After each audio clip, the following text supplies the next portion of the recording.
नमस्ते दोस्तों, आज की इस क्लास में हम लोग रेलवे एनटीपीसी ग्रेजुएट लेवल के सवालों को करने वाले हैं और ये सारे बेहतरीन सवाल आपके प्रॉफिट एंड लॉस चैप्टर से हैं। ये सवाल आप अगर लगाते हैं तो ये सारे के सारे सवाल आपके अंडर ग्रेजुएट लेवल वाले एग्ज़ाम में भी हेल्पफुल होंगे और अंडर ग्रेजुएट लेवल का जो एग्ज़ाम है वो आपका अगस्त में होने वाला है, ये बात आपको पता है। तो आज की ये क्लास पूरा देखिएगा, बहुत बेहतरीन सवालों को लेकर आए हैं प्रॉफिट एंड लॉस के। ठीक है, आइए देखते हैं पहला सवाल यहाँ पर क्या दिया है। एक बिस्तर का अंकित मूल्य 517 रुपये है जो क्रय मूल्य से 30% अधिक है। यदि लाभ परसेंट 2% का है तो डिस्काउंट कितना होगा परसेंटेज में। ठीक है, आपको परसेंटेज में देके सारी चीज़ें परसेंट में ही पूछा गया है, तो ये जो वैल्यू दी गई है यहाँ पर, इसका यहाँ पर कोई रोल वैसे है नहीं। लगाने के लिए इस वैल्यू से भी लगा सकते हैं बट इसका रोल यहाँ पर नहीं है। ठीक है, समझते जाइए यहाँ पर क्या क्या चीज़ें होती हैं। जो प्रॉफिट है या फिर लॉस, ये दोनों रिलेशन होता है सीपी और एसपी के बीच का, यानी कि क्रय मूल्य और सेलिंग प्राइस यानी विक्रय मूल्य के बीच का, है ना।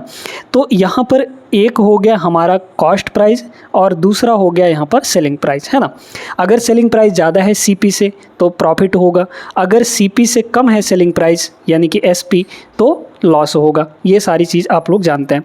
और जो प्रॉफिट या फिर लॉस होता है वो हमेशा कॉस्ट प्राइस पर होता है, यानी डिनोमिनेटर में हम लोग सीधे सीधे यहाँ पर कॉस्ट प्राइस रखते हैं। तो जैसे अगर आपको प्रॉफिट निकालना है ना, तो प्रॉफिट परसेंटेज की बात कर रहे हैं, प्रॉफिट परसेंटेज अगर आपको निकालना है तो क्या करेंगे, ऊपर लिखेंगे कि प्रॉफिट कितने का हुआ, वैल्यू, है ना, और नीचे लिख देंगे यहाँ पर सीपी, क्योंकि सीपी पर ही देखा जाता है प्रॉफिट परसेंट या फिर लॉस परसेंट।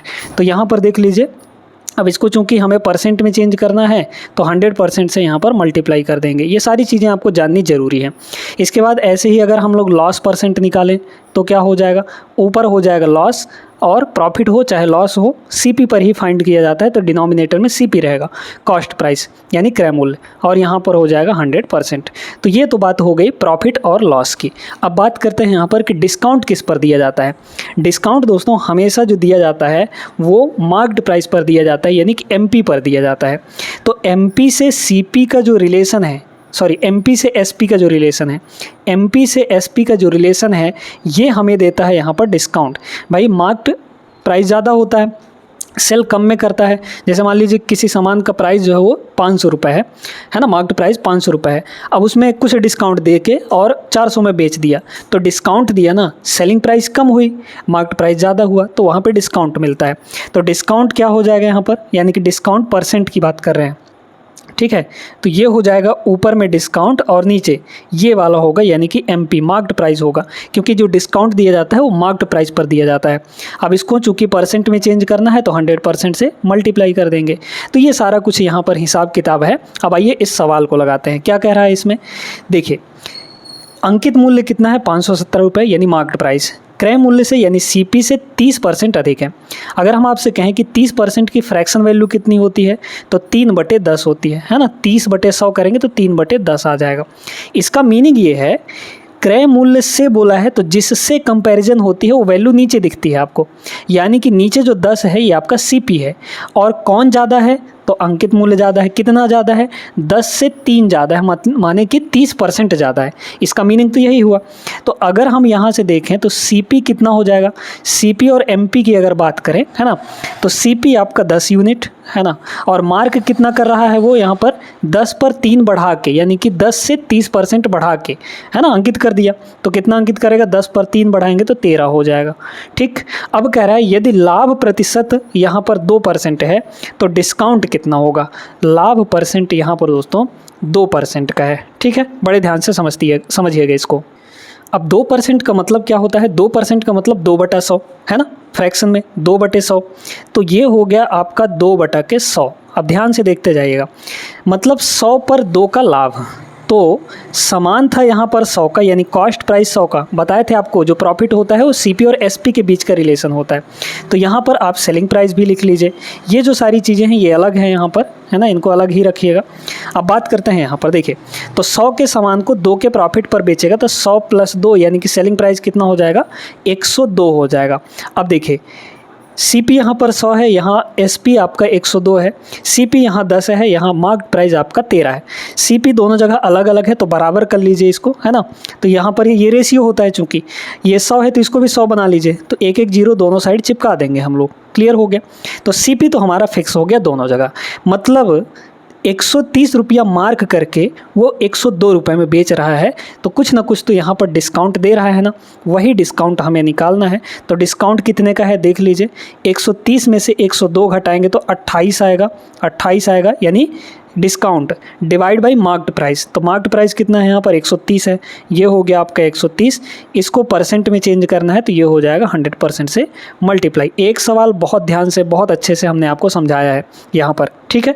चलिए, तो ये हो गया आपका डिस्काउंट परसेंट, बस इसको सॉल्व कर लीजिए। कितना होगा, 2 जीरो से 2 जीरो कट गया, ऊपर हो गया 280, है ना, और नीचे हो जाएगा यहाँ पर 13, काट लीजिए। तो 13 दूना 1 26, ठीक है, बचा 2 तो 20 हो गया, 13 कम 13 मतलब 21 पॉइंट समथिंग आएगा। कहाँ है 21 point something, option number C में, ये आपका करेक्ट आंसर होगा। आई होप सभी लोग समझ गए होंगे इस चीज़ को, और आगे बढ़ते हैं हम लोग दूसरे सवाल पर। आइए क्वेश्चन नंबर 2 देखते हैं। एक डीलर 63,000 रुपये में प्रति ड्रायर की दर से 2 ड्रायर बेचता है, मतलब दोनों ड्रायर का जो सेलिंग प्राइस है वो 63,000। इसका मतलब ये हुआ कि दोनों ड्रायर का सेलिंग प्राइस बराबर है, ठीक। एक पर उसे 5% का प्रॉफिट होता है और दूसरे पर उसे 30% की हानि होती है। पूरे लेन देन में उसका हानि परसेंटेज कितना होगा। बहुत सिंपल सा सवाल है, इसमें सीधे सीधे आपको CP और SP का रेशियो बनाना है, ठीक है। कॉस्ट प्राइस और सेलिंग प्राइस का रेशियो कैसे बनेगा, देखिए पहले पर उसको 5% का प्रॉफिट हो रहा है। 5% की फ्रैक्शन वैल्यू कितनी होती है, 1/20। सभी को समझ में आया कैसे, क्योंकि ये 5/100 होगा, 5/100 को काटेंगे अगर हम लोग तो 1/20 आ जाएगा, है ना। मतलब 20 पर 1 रुपया का प्रॉफिट हो गया। तो 20 का कॉस्ट प्राइस और 1 का प्रॉफिट, यानी कितने में बेचेगा, 21 में बेचेगा, सेलिंग प्राइस 21 हो गई। फिर यहाँ पर कह रहा है दूसरे पर 30% की हानि हो गई। 30% का मतलब कितना हो गया, 3/10, है ना, यानी 10 पर 3 का लॉस हो गया। तो 10 के सामान को वो 3 के लॉस पर बेचेगा, यानी कि 10 माइनस 3 करेंगे तो 7 पर बेचेगा, ठीक है। तो सेलिंग प्राइस यहाँ पर ये पहले आइटम का हुआ, ये दूसरे आइटम का कॉस्ट और सेलिंग हुआ, ठीक है। अब इसमें हमें ये दिख रहा था कि दोनों ड्रायर का जो सेलिंग प्राइस था वो बराबर था। यहाँ पर दोनों ड्रायर का सेलिंग प्राइस अलग अलग है, यहाँ 21 है, यहाँ 7 है, दोनों को बराबर करिए। कैसे कर सकते हैं, इसको क्या हम 21 बना सकते हैं, बिल्कुल बनाया जा सकता है, 3 से गुणा करके। तो ये 21, ये भी 21 हो जाएगा। जब ये 21 है मतलब 3 से हमने इसमें मल्टीप्लाई किया, तो यहाँ भी तो 3 से मल्टीप्लाई करना पड़ेगा, क्योंकि ये सब रेशियो में है, ठीक है। यह सब किस में है, रेशियो में है। अब देखिए, तो टोटल हमें दोनों का CP चाहिए और दोनों का सेलिंग प्राइस चाहिए, यानी कि SP चाहिए। तब तो हम पूरा लेन देन में माने कि टोटल यहाँ पर लॉस या फिर प्रॉफिट बता पाएंगे। देखिए ये 20 है पहले का और ये 10 तियाँ 30 है, तो 20 और 30 कितना हो गया, 50 रुपया दोनों का टोटल कॉस्ट प्राइस हो गया। ये 21 है, ये भी 21 है, तो 21 और 21 यहाँ पर 42 हो गया, मतलब दोनों का सेलिंग प्राइस 42 रुपया है। 50 में दोनों पड़े, दोनों ड्रायर, और 42 में उसने दोनों को बेच दिया, यानी कि सीधा सीधा यहाँ पर लॉस हो रहा है। ज़्यादा में खरीद के कम में बेच रहा है, यानी कि 8 रुपये का लॉस हो रहा है। मैं देखिए 50 में खरीदा, 42 में बेच दिया, तो 8 का नुकसान हो गया उसको। किस पर, CP, यानी कि 50 पर। तो 8/50 परसेंट में चेंज करेंगे तो 100% से मल्टीप्लाई। 50 दूना 100, 8 दूना 16, 16% का यहाँ पर आपको नुकसान हो जाएगा। Option number B correct answer होगा, ठीक है। तीसरे सवाल पर चलिएगा। रेलवे NTPC ग्रेजुएट लेवल के पेपर में इस टाइप का भी सवाल बहुत ज़्यादा देखने को मिला। हर एक शिफ्ट में ऐसा एक सवाल आपको दिखेगा ही दिखेगा। चलिए इसको लगाते। एक विक्रेता 1 रुपये में 7 नींबू खरीदा। 75% का प्रॉफिट लेने के लिए उसे 1 रुपये में कितने नींबू बेचने होंगे। अब इसको लगाने के कई सारे तरीके हैं, 2 तरीके हम यहाँ पर बताते हैं बेहतरीन, ठीक। देखिए 1 रुपये में 7 ठो नींबू खरीदा, 75%, ये मेन है यहाँ पर, 75% का प्रॉफिट हो रहा है। 75% की फ्रैक्शन वैल्यू कितनी है यहाँ पर, 3/4 होती है ना भाई। 75/100 करेंगे तो 25 से दोनों कट जाएंगे, 25 तियाँ 75, 25 चौके 100, मतलब 4 के सामान पे उसने 3 रुपये का प्रॉफिट लिया। तो CP और SP बस यहाँ पर आप निकालिए, CP और यहाँ पर SP। देखिए 4 का सामान था, उसने बेचा कितने में, 4 पर 3 का लाभ लेकर, यानी कि 7 में बेचेगा। तो कॉस्ट यहाँ पर इतना हो गया 4 रुपये, और यहाँ पर सेलिंग प्राइस आपका 7 रुपये हो गया। हमें दिया है 1 रुपये में 7 नींबू खरीदा, ठीक है। 1 रुपये में उसने कितने नींबू खरीदे? यहाँ पर 7 नींबू खरीदे, ठीक है, 1 रुपये में। जबकि हमें यहाँ पर कॉस्ट प्राइस दिख रही है, इसके हिसाब से प्रॉफिट के हिसाब से 4 रुपये और ये आपका 7 रुपये है, ठीक है। ये जब 1 रुपये है तो इसको भी 4 रुपये बना लीजिए, क्या दिक्कत है? ये बताइए कि अगर 1 रुपये में 7 नींबू आ रहा है खरीदने पर, तो 4 रुपये में कितना नींबू आएगा? 4 रुपये में बताइए कि 1 रुपये में जब 7, तो 7 चौके 28, 4 रुपये में 28 नींबू आ जाएगा, ठीक है। और इन्हीं 28 नींबू को, क्योंकि कॉस्ट प्राइस कितना है? 4 रुपये, तो 4 में 28, तो इन्हीं 28 को फिर बेचेगा वो 7 में, तो 7 रुपये में वो 28 नींबू बेच रहा है। कह रहा है 1 रुपये में कितने नींबू बेचेगा? तो 7 रुपये में जब 28 नींबू बेच रहा है तो 1 रुपये में कितना नींबू बेचेगा वो बताइए तो? 1 रुपये में वो सिर्फ और सिर्फ 4 नींबू बेचेगा, क्योंकि 28/7 कर देंगे तो 4 नींबू आ जाएगा यहाँ पर। Option number D is the right answer. तो ये हुआ पहला तरीका। दूसरा तरीका क्या है सुनिएगा यहाँ पर। दूसरा तरीका, यहाँ पर 1 रुपये में ही खरीद रहा है, 1 रुपये में ही बेचने की बात कर रहा है, आर्टिकल यहाँ पर चेंज होगा। आप सीधे सीधे देखिए कि 4 का नींबू वो 3 के प्रॉफिट पर बेच रहा है, यानी कि 7 में बेचेगा। तो ये तो हुआ सीपी और एसपी का रेशियो। अब जब आप आर्टिकल का रेशियो लिखेंगे, आर्टिकल मतलब जिन चीज़ों को बेच रहा है उसकी संख्या, तो उसकी संख्या पलट जाएगी, उसका रेशियो पलट जाएगा यहाँ पर। अगर सीपीएसपी 4 का खरीदा 7 में बेचा, मतलब वो यहाँ पर 4 रुपये में 7 नींबू खरीदेगा और यहाँ पर 7 रुपये में 4 नींबू यहाँ पर हो जाएगा, ठीक। आर्टिकल उल्टा हो जाएगा। अब यहाँ देखिए, तो यहाँ पर वो खरीद कितना रहा है? 1 रुपये में 7 नींबू, मतलब ये 7 यूनिट की वैल्यू कितनी है? 7 नींबू। 7 यूनिट की वैल्यू देखे ना, 1 रुपये में 7 नींबू खरीद रहा है, तो खरीदना कहाँ हुआ है? यहाँ पर खरीदना है, यहाँ पर बेचना है। तो आर्टिकल का रेशियो ये ना हुआ, 7 और 4 हुआ, तो 7 यूनिट का वैल्यू 7 नींबू है, मतलब 1 यूनिट का वैल्यू कितना होगा? 1 यूनिट। तो 4 यूनिट का वैल्यू कितना होगा? 4 नींबू होगा। बस आ गया हमारा आंसर। तो सेल कितना करेगा? 7 रुपये, मतलब कि 7 यूनिट हुआ ना, तो यहाँ पर इस हिसाब से वो 4 नींबू सेल करेगा 1 रुपये में। ऑप्शन नंबर डी करेक्ट हो जाएगा। तो ये दोनों रहे तरीके आपके पास सामने, जिसमें से जो आपको सरल लगे वो आप लोग चूज़ कर सकते हैं। फिलहाल हम लोग चौथे सवाल पर चलते हैं। चौथा सवाल देखिए, ये भी उसी टाइप का ही सवाल है। एक डेस्क का अंकित मूल्य 7,725 रुपये है, जो क्रय मूल्य से 25% अधिक है। इसे अंकित मूल्य पर 4% के डिस्काउंट पर बेचा जाता है। लाभ परसेंटेज कितना होगा? अंकित मूल्य पर 4% की डिस्काउंट दी जाती है, ठीक है। बहुत अच्छे से इस चीज़ को समझिएगा। यहाँ पर दोस्तों हम लोग जो क्रय मूल्य है सीपी मान लेते हैं कि 100 रुपये है, ठीक है। सीपी आपका कितना है? 100 रुपये है। वो मार्क कितना किया? वो मार्क कर दिया यहाँ पर 25% बढ़ा के। क्रय मूल्य से 25% अधिक होगा अंकित मूल्य, तो इस पर 100 पर 25% अगर बढ़ाएंगे, तो 100 पर 25% बढ़ाएंगे तो 125 हो जाएगा, क्योंकि 100 का 25% 25 ही होगा, मतलब 100 में 25 बढ़ जाएगा, 125 वो मार्क कर दिया। अच्छा, अब वो मार्क्ड प्राइस पर 4% की डिस्काउंट देता है और बेच देता है, यानी कि सेलिंग कितना हुआ? देखिए, इस पर 4% का डिस्काउंट देगा ना, तो इसका 4% निकाल लीजिए। 125 का अगर 4% देखा जाए तो 4% कितना होगा? 1/25 हो जाएगा, है ना, क्योंकि 4/100 मतलब 1/25, तो 25 पंचे 125, यानी कि 5 रुपये का डिस्काउंट हो गया, ठीक है। 125 का 4% यानी 5 रुपये आएगा। तो यहाँ पर इस पे 5 का डिस्काउंट हो जाएगा, तो 125 पे 5 का डिस्काउंट करेंगे, माने कितना आ गया? 125 - 5 120 हो जाएगा। अब हमें क्या बोला है? लाभ। 100 का खरीदा, 120 में बेचा, तो 20 का प्रॉफिट हो गया। 20 का प्रॉफिट हो गया किस पर? 100 पर। तो जो चीज़ें 100 पर देखी जाती हैं वही उसका परसेंटेज होता है। अगर किसी और वैल्यू पर देखा जाता है तो नीचे हम उसको लेकर और फिर मल्टीप्लाई डिवाइड उसको परसेंट में चेंज करते हैं, है ना। फिलहाल 100 पर ही 20 का प्रॉफिट हो रहा है, मतलब ये 20% का प्रॉफिट हो रहा है, ठीक है। ऑप्शन नंबर बी यहाँ पर करेक्ट आंसर हो जाएगा। आई होप समझ गया होंगे, आसान सा सवाल था। आगे चलिए, देखिए ऐसा एक सवाल अभी आपको करवा रखे हैं। एक विक्रेता ने 1 रुपये में 5 चॉकलेट खरीदी, 40% का प्रॉफिट हुआ। उसे 1 रुपये में कितनी चॉकलेट खरीदी थी? अच्छा, 1 रुपये में 5 चॉकलेट बेचा था, है ना। 40% का प्रॉफिट हुआ। 40% का मतलब क्या होता है? 2/5, है ना भाई। 40/100 करेंगे, 20 से दोनों कट जाएगा, मतलब 5 के सामान को वो 5 और 2 का प्रॉफिट यानी कि 7 में बेच रहा है।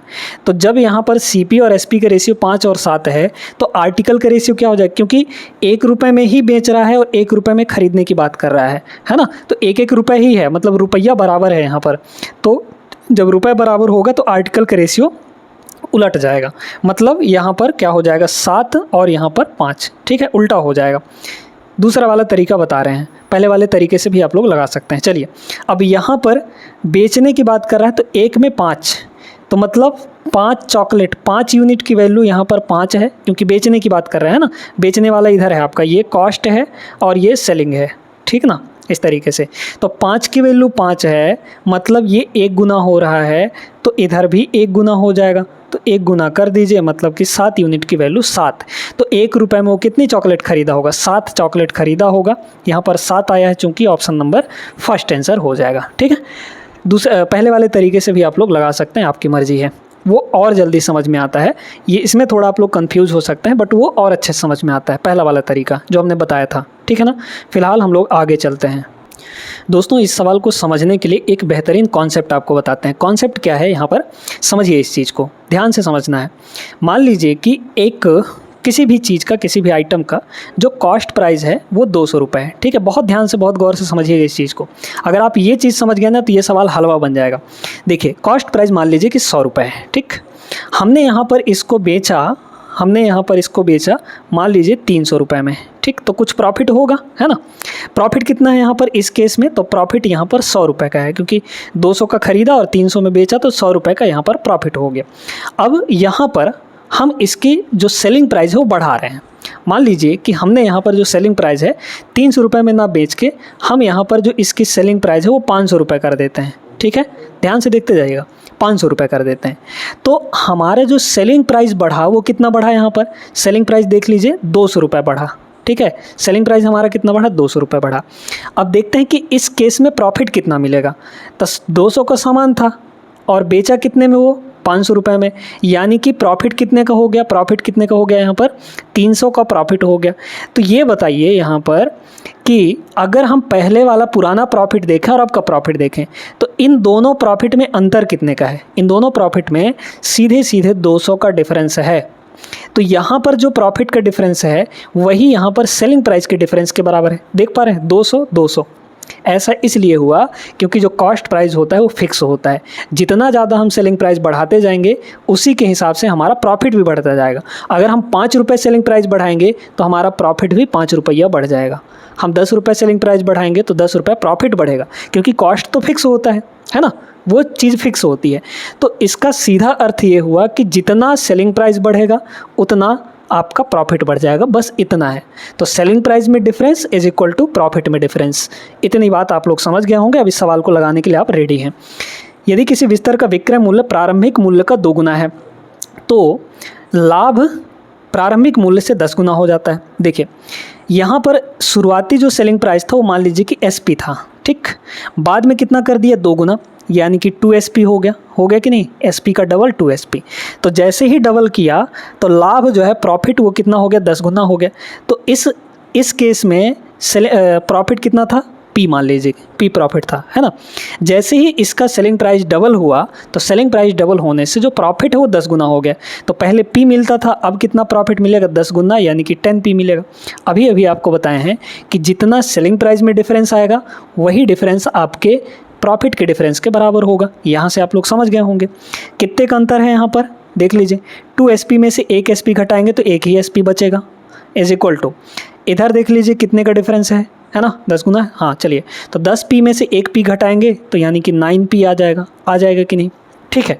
तो यहाँ से आपका जो P/SP निकला है ना, P/SP वो कितना निकल जाएगा, P को यहीं छोड़िए, SP को नीचे ले जाइए तो यहाँ पर 1 है ना, तो 1/9 नीचे चला जाए तो 1/9 हो गया। मतलब हम यहाँ से देख पा रहे होंगे कि प्रॉफिट 1 का हो रहा है और बेच वो 9 में रहा है। तो 1 का प्रॉफिट लेके 9 में बेच रहा है, मतलब उसका कॉस्ट कितना हुआ, तो कॉस्ट यहाँ पर 8 रुपये नहीं हो जाएगा भाई, SP माइनस प्रॉफिट कर देंगे, 9 में से 1 घटाएंगे तो 8 आ जाएगा। हमें पूछा क्या था, प्रॉफिट परसेंटेज कैसे निकालते हैं, प्रॉफिट परसेंटेज ऊपर लिखते हैं प्रॉफिट, तो प्रॉफिट कितने का हो रहा है, 1 का, किस पर, CP पर। तो CP कितना है, 8 है, 1/8, 1/8 की प्रॉफिट होगी और 1/8 आपका परसेंटेज में होता है 12.5% के बराबर। क्लियर है? Option number C is the correct answer. तो बेहतरीन कॉन्सेप्ट के साथ बेहतरीन तरीके यहाँ पर आपको सीखने के लिए मिलते हैं, इसलिए इस चैनल को सब्सक्राइब करना बिल्कुल मत भूलिएगा। अभी तुरंत सब्सक्राइब कर लीजिए और वीडियो को लाइक भी कर दीजिएगा। अभी आगे बहुत बेहतरीन सवाल आने वाले हैं। आगे चलिए देखते हैं यहाँ पे अगला सवाल। देखिएगा, इस टाइप के सवाल 2-3 हमने कर लिया है, तो अब ये सवाल बन जाने चाहिए, है ना। एक वस्तु 1300 रुपये में खरीदी गई, वीडियो रोक कर लगाई गई एक बार ज़रूर। इसकी कीमत 35% अंकित की गई, है ना, अधिक अंकित की गई कॉस्ट प्राइस से, ठीक। इसके बाद इसे अंकित मूल्य पर 20% के डिस्काउंट पर बेच दिया गया। तो देखिए, कॉस्ट प्राइस मान लीजिए कि 100 रुपये था, है ना, खरीदा कितने में? वो 100 रुपये में खरीदा, तो 35% अधिक मार्क किया वो, तो MP कितना हो जाएगा यहाँ पर? 100 में 35% बढ़ाएंगे तो 135 हो जाएगा, यानी मार्क्ड प्राइस कितना हो गया? 135 हो गया। अब हमें यहाँ पर सेलिंग प्राइस देखना है, सेलिंग प्राइस कितनी होगी? देखिए, इसके बाद अंकित मूल्य पर 20% का डिस्काउंट दे दिया। अंकित मूल्य हमारा कितना था? 135, है ना। इस पर 20% का डिस्काउंट, 20% होता है 1/5, ठीक है, 1/5, है ना, क्योंकि 20/100 करेंगे, काटेंगे तो 20 एक कम 20, 20 पंचे 100, इसको काट लीजिए तो 5 दूना 10, है ना, बचा यहाँ पर 3, तो 5 सत्ते 35, यानी कि 27 रुपये का डिस्काउंट हो गया। तो 135 में 27 का डिस्काउंट यानी कितने बेचेगा? 135 माइनस 27 कर देंगे अगर हम लोग तो 8 रुपये आ जाएगा, है ना। कितना आ जाएगा? 108, ठीक है, 108 आ गया। तो 135 माइनस 27 करेंगे, 108 आ गया। तो अब हमें पूछा क्या था? प्रॉफिट पूछा था ना, साफ साफ दिख रहा है। 100 रुपये के सामान को 108 में बेच रहा है, माने कि 8 का प्रॉफिट, वो भी 100 पर। तो जब 100 पर है, इसका मतलब यही परसेंटेज होगा आपका 8%, ऑप्शन नंबर बी। क्लियर? आगे चलिए। देखिए दोस्तों, इस टाइप का सवाल अभी अभी आपको करवाए हैं, तो ये सवाल आपसे बन जाना चाहिए, है ना, बहुत आसानी से। देखिए, यदि किसी बिस्तर का विक्रय मूल्य प्रारंभिक विक्रय मूल्य का 2 गुना है, शुरू में कितना है यहाँ पर? मान लीजिए कि SP, तो इसका जो विक्रय मूल्य है वो बढ़ा दिया गया, यानी कि 2 गुना कर दिया गया, तो 2SP हो गया, है ना, जिससे जो लाभ है वो 11 गुना हो गया। तो पहले प्रॉफिट P मान लीजिए, तो बाद में कितना हो जाएगा? 11P हो जाएगा, मतलब 11 गुना हो जाएगा। हमने आपको बताया कि जितना सेलिंग प्राइस में डिफरेंस होगा वही प्रॉफिट में भी डिफरेंस आएगा। तो यहाँ सेलिंग प्राइस का कितने का अंतर है? 2SP माइनस SP, यानी कि 1SP बचा, है ना। यही डिफरेंस किसके बराबर होगा? इन दोनों के डिफरेंस के बराबर। 11P में से 1 P घटा देंगे, यानी कि 10P आ गया। तो यहाँ से P/SP कितना आ जाएगा? 1/10, है ना, देख लीजिए, 1/10 आ गया, क्योंकि SP इधर आ जाएगा, 10 नीचे चला जाएगा, तो 1/10 आ गया। मतलब 10 का बेच रहा है, 1 का प्रॉफिट लेकर, तो कॉस्ट कितना होगा? कॉस्ट यहाँ पर 9 हो जाएगा, 10 माइनस 1 करेंगे 9 आ जाएगा। हमें पूछा क्या था? लाभ पूछा था, तो प्रॉफिट परसेंट निकाल लीजिए, कैसे निकलेगा बताइए। प्रॉफिट कितने का हो रहा है? 1 का हो रहा है, तो ऊपर 1 रहेगा, नीचे CP रहेगा, CP 9 हो गया। 1/9 आपका होता है, परसेंट में अगर चेंज करेंगे तो 100% से मल्टीप्लाई कर देंगे, तो इतना हो जाएगा, है ना। तो कितना आ गया? 11 9 99 बचा 1/9, तो 11 से ही 1/9% का profit, option number first correct होगा। आगे चलिए अगले सवाल पर। इस सवाल को देखिएगा, ये भी है उसी टाइप का सवाल, बस इसमें क्या है, थोड़ा सा ट्विस्ट दिया गया है। एक दुकानदार किसी वस्तु का अंकित मूल्य उसके क्रय मूल्य से 50% अधिक तय करता है। क्रय मूल्य मान लीजिए कि 100 रुपये है, ठीक। तो मार्क कितना करेगा? 150 रुपये, क्योंकि 50% बढ़ा देगा। कह रहा है 8% का डिस्काउंट लेने 8% का प्रॉफिट लेने के लिए अंकित मूल्य पर कितने का डिस्काउंट यहाँ पर लेना चाहिए? ये आपका CP है, ये आपका MP है, क्योंकि 50% बढ़ा के अंकित किया था। सेलिंग प्राइस देखिए कितना का होगा भाई। 100 रुपये के सामान को 8% के प्रॉफिट में बेचेगा तो कितने में बेचेगा? वो 108 रुपये में नहीं बेचेगा, तो सेलिंग प्राइस यहाँ पर कितनी हो गई? 108 हो गई। देखिए, अब बेच रहा है वो 108 में, डिस्काउंट जो होता है वो MP और SP के बीच का बात होता है, और प्रॉफिट लॉस CP और SP के बीच का बात होता है, मामला होता है। तो 150 वो अंकित किया था, मार्क किया था, लेकिन वो 108 में ही बेच रहा है, तो कुछ ना कुछ तो डिस्काउंट दिया होगा। कितने का डिस्काउंट? 42 रुपये का, है ना। भाई 150 माइनस 108, 42 आ गया, किस पर? 150 पर, तो नीचे हो जाएगा 150। परसेंट में चेंज करना है तो 100% से मल्टीप्लाई कर देंगे, ठीक। काटेंगे 2 बार में 50 से, ये 3 बार में, तो 14 3 42, मतलब ये हो गया आपका 14, है ना, ठीक है। तो 14 दूना 28, 28% यहाँ पर आ जाएगा। 28% का क्या होने वाला है? Discount. Discount option number first is the right answer. आगे चलिए क्वेश्चन नंबर 10 पर। आप लोग यहाँ पर वीडियो को रोकिए और इस सवाल को एक बार लगाइएगा ज़रूर, है ना। क्योंकि इसका लैंग्वेज थोड़ा अलग दिया गया है और इस सवाल को करने का तरीका वैसे ही है, बस लैंग्वेज यहाँ पर अलग दिया है, इसे समझने में आपको परेशानी हो सकती है। एक निर्माता अपने बिक्री मूल्य को उत्पादन लागत से 30% अधिक रखता है। विक्रय मूल्य है ना, उत्पादन लागत का मतलब क्या हो गया, कॉस्ट प्राइस। ठीक, तो यहाँ पर देखिए कॉस्ट प्राइस और सेलिंग प्राइस का बात करते हैं हम लोग। कॉस्ट प्राइस उत्पादन लागत से 30% अधिक रखता है वो, तो उत्पादन लागत अगर हम 100 रुपये मानेंगे तो सेलिंग प्राइस कितनी हो जाएगी, बिक्री मूल्य, इससे 30% अधिक, मतलब कि 130 रुपये हो गया। अब इसमें कह रहा है कि यदि उत्पादन लागत 30% बढ़ जाती है, देखिए कॉस्ट प्राइस को 30% बढ़ाइए, तो 100 पर 30% बढ़ाएंगे तो कितना हो जाएगा, ये 130 हो जाएगा। तो कह रहा है और निर्माता अपनी बिक्री मूल्य 70% बढ़ा देता है, यानी कि सेलिंग प्राइस को 70% बढ़ा देता है। तो अगर हम ये कहें कि भाई 130 पहले का सेलिंग प्राइस है और ये 70% बढ़ा दे रहा है, तो 70 मतलब 70% की वैल्यू पहले निकाल लीजिए, तो परसेंटेज ये 2 जीरो खत्म, 13 सत्ते 91 हो जाएगा। मतलब वो 91 रुपये बढ़ा दे रहा है सेलिंग प्राइस को। पहले वो बेच रहा था 130 में, अब वो 91 रुपये बढ़ा के बेच रहा है ना। तो कितना हो जाएगा, इसमें 91 जोड़ लीजिए, 130 और 91, 9 3 12, 221 हो गया, है ना भाई, 1 और 13 और 9 22 हो गया। ठीक, तो 130। अब देखिए यहाँ पर पूछा है कि लाभ प्रतिशत कितना होगा, अब की बार प्रॉफिट परसेंट कितना होगा। ठीक, तो 130 का वो खरीदा, 221 में बेच रहा है, यानी कितने का प्रॉफिट हो गया यहाँ पर देख लीजिए। इसको अगर देखा जाए तो इसमें से इसको घटा लेंगे हम लोग, तो कितने का प्रॉफिट आया, 1 में से 0 गया, 1 आ गया, 22 में से 13 गया तो 9 आ गया। 91 का प्रॉफिट किस पर, 130 पर, क्योंकि सीपी अब की बार कितना है, 130 है, तो नीचे हो जाएगा यहाँ पर 130। परसेंट में चेंज करना है तो 100% से मल्टीप्लाई। ठीक है, 13 सत्ते 91 है ना, 13 सत्ते 91, 13 कम 13 मतलब 10 हो गया, 0 से 0 कट जाएगा, 70% आ जाएगा। 70% का यहाँ पर प्रॉफिट ऑप्शन नंबर सी होगा। बढ़िया सवाल था, आई होप समझ गए होंगे, थोड़ा सा अलग था इसमें जो कि सोचने वाला था। आगे चलिए अगले सवाल पे। वीडियो रोकिए और एक बार इस सवाल को लगाइए, क्योंकि ऐसा सवाल बहुत बार कर चुके हैं। ठीक है, बहुत सारे सवाल हो चुके हैं ऐसे। एक किराना व्यापारी अपने माल पर लागत मूल्य से 70% अधिक मार्क कर देता है। लागत मूल्य यानी कॉस्ट प्राइस, और वो मार्क प्राइस यानी मार्क प्राइस यहाँ लिख लीजिए और यहाँ सेलिंग लिख लीजिए। ठीक है, 70% बढ़ा के अंकित करता है, तो मान लीजिए कि ये आपका 100 है तो 170 वो मार्क करेगा। ठीक, 70% बढ़ा देगा 100 में।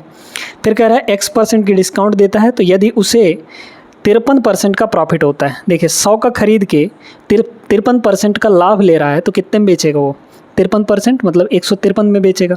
तो सेलिंग प्राइस यहाँ पर 153 हो गई। ठीक, 170 153, 170 मार्क किया था, 153 में बेच दिया, तो डिस्काउंट कितने का हो गया, 170 में 53 घटा लीजिए, तो 7 मतलब 17।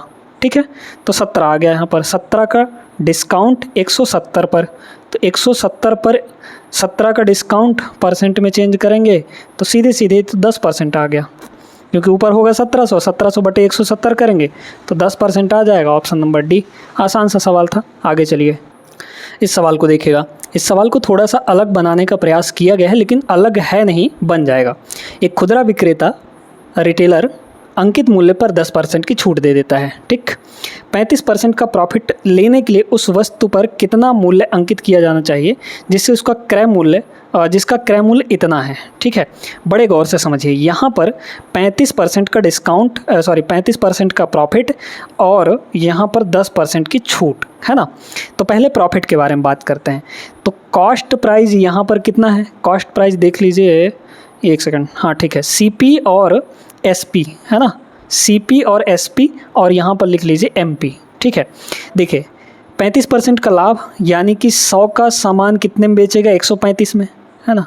फिर यहाँ पर बोला जा रहा है कि 10% का छूट भी देता है, किस पर, मार्क प्राइस पर। तो 10% का मतलब क्या हुआ कि अगर MP 100 है तो बेचेगा कितने में, 90 में। ठीक है, अगर MP 100 है तो बेचेगा कितने में, 90 में बेचेगा, है ना। इसका मतलब तो यही हुआ, क्योंकि 10% मतलब क्या हुआ कि 100 के सामान को 10 के छूट में बेच दिया, 10 माइनस कर दिया तो 90 में बेचा। क्लियर हो गया। अब इनको हमें बराबर करना है, क्योंकि यहाँ अलग अलग है। रेशियो ले लेते हैं, क्या दिक्कत है, रेशियो ले लेंगे, है ना। इन दोनों का रेशियो कितना आ जाएगा, 5 से काट दें, 5 से इसको काटेंगे तो ये हो जाएगा 20, 5 से इसको काटेंगे तो ये हो जाएगा 27, है ना, 5 दूनी। ठीक है। और इसको अगर काटेंगे तो ये हो जाएगा 0 से 0 कट गया, तो यहाँ 27 है, ये 9 है, तो दोनों जगह के SP बराबर होना चाहिए। तो इसको 3 से गुणा कर लीजिए, तो ये 27 हो जाएगा, तो इधर भी 3 से गुणा करना पड़ेगा। देखिए ये हो गया 10 तियाँ 30, और इधर आपका कितना हो गया 20, और सेलिंग प्राइस दोनों जगह 27 है, तो मतलब सेलिंग प्राइस हो गया 27। तो तीनों का रेशियो हमारे पास मिल चुका है, मतलब 20 का खरीदा, 27 में बेचा, और मार्क कितना किया था, वो 30 का मार्किंग किया था।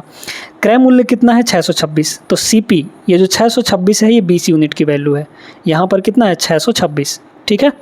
अच्छा, हमें क्या चाहिए, अंकित मूल्य, यानी कि ये चाहिए 30 की वैल्यू। 20 की वैल्यू जब इतनी है तो 30 की वैल्यू नहीं निकाल सकते हैं, क्या 1.5 गुना हो रहा है, ठीक है। तो भाई ये जो 626 है ये 20 यूनिट की वैल्यू है, हमें 30 यूनिट की वैल्यू चाहिए, मार्क्ड प्राइस चाहिए।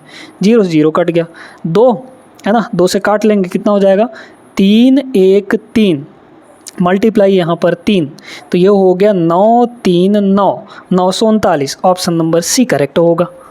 मज़ा आया ना, बढ़िया सवाल था ये। आगे चलिए देखिएगा, इस सवाल को अगर आप लोग समझ पाएँ तो बहुत आसान सा सवाल है, इसमें कुछ भी नहीं है। एक उत्पाद पर प्राप्त लाभ जो है वो 66% है, ठीक है।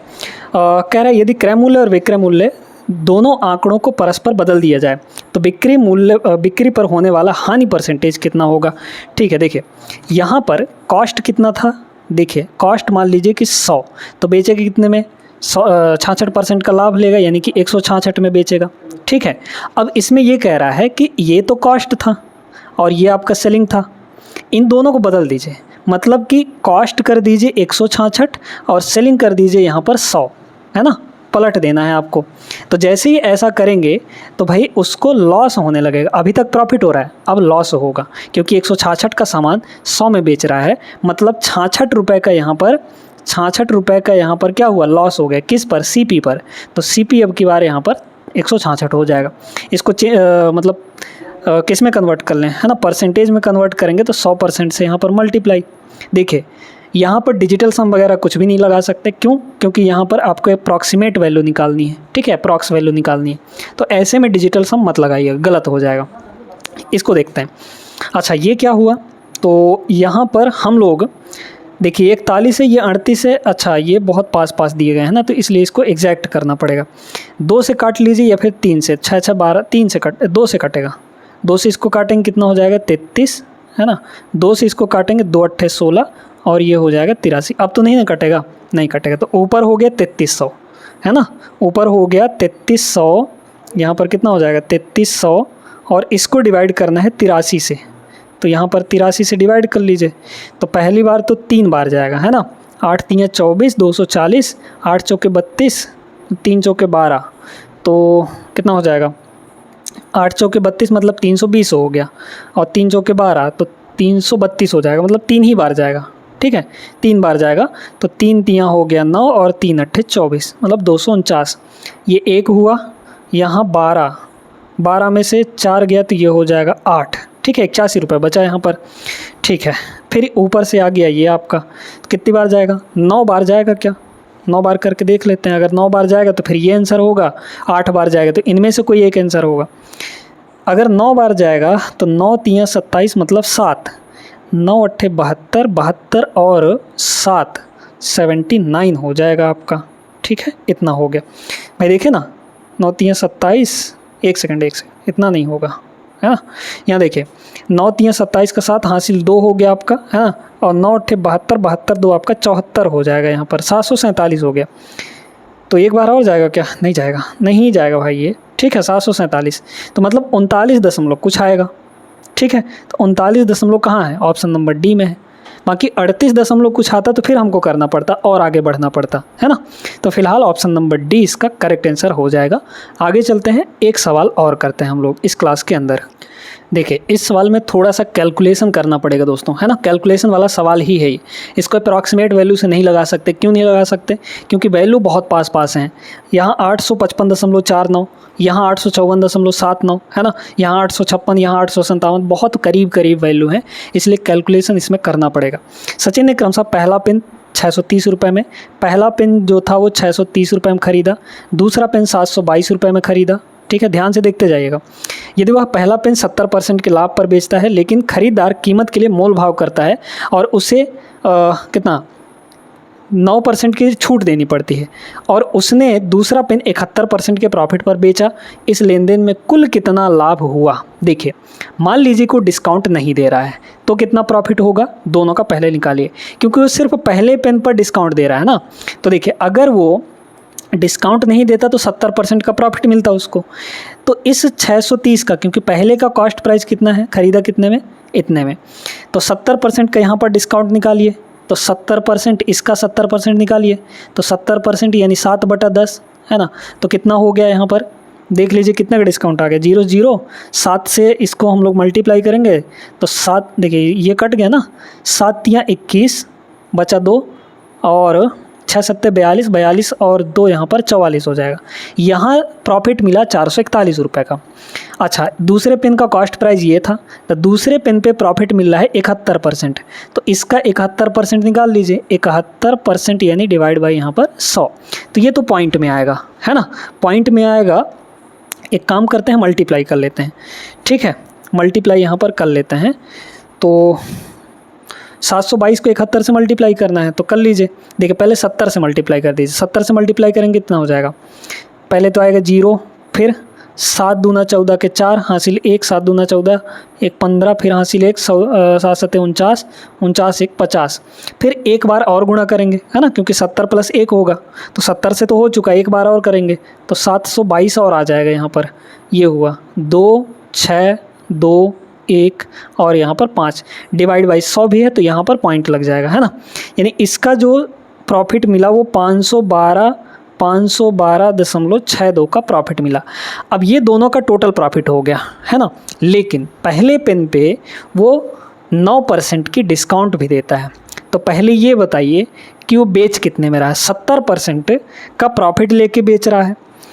तो देखिए, 630 तो उसका कॉस्ट था, पहले पेन की बात कर रहे हैं, 630 तो उसका कॉस्ट था और प्रॉफिट कितना ले रहा है यहाँ पर? 441 का।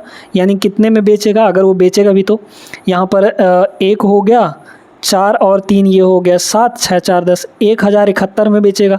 लेकिन इस पर वो 9%, रोने गाने लगा भाई, तो मोल भाव कर लिया तो 9% का डिस्काउंट देना पड़ा।